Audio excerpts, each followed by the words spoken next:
My name is Natalie from NH Neurotraining. I am a holistic practitioner and a youth mental health first aid trainer. And today I'm going to talk to you about racism and mental health.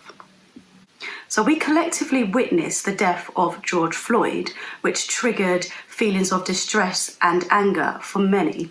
And this then led to an uprising of race-based activism, and many of our young people became aware of and exposed to institutional and systematic racism and discrimination.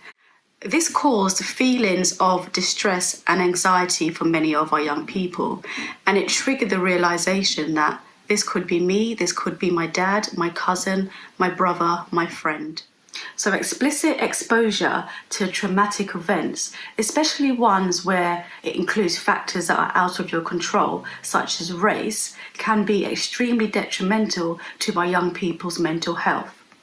So it can disrupt their ability to regulate their emotions and just being able to relate to others.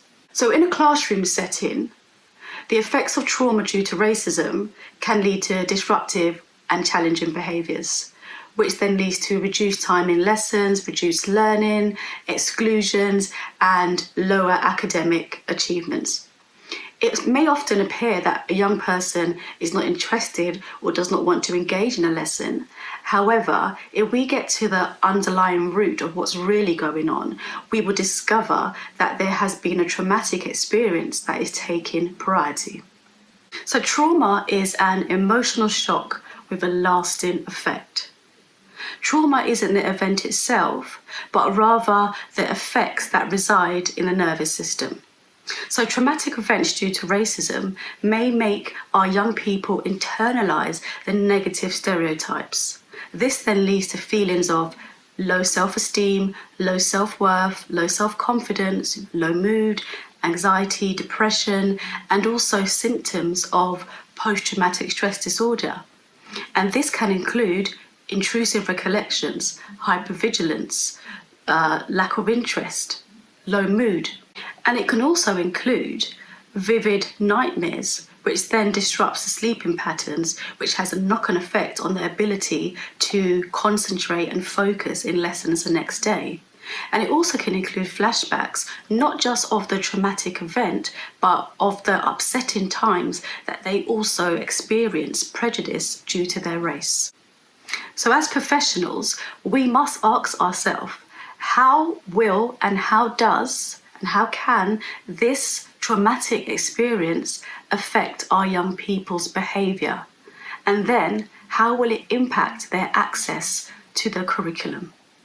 So to effectively understand the reasons for behaviour, it's important that we self-regulate and we're aware of our own reactions. You may have not experienced race-related prejudice and discrimination or injustice, but for many of our young people, it's a daily occurrence that impacts their enjoyment and their overall outlook on life. So we must be curious, we must consciously observe so we can see patterns and triggers, because that will help us to differentiate between triggering behaviour or when a young person is just testing boundaries. So you can incorporate psychoeducation into your circle time sessions. So talking about trauma without actually having to use the word trauma.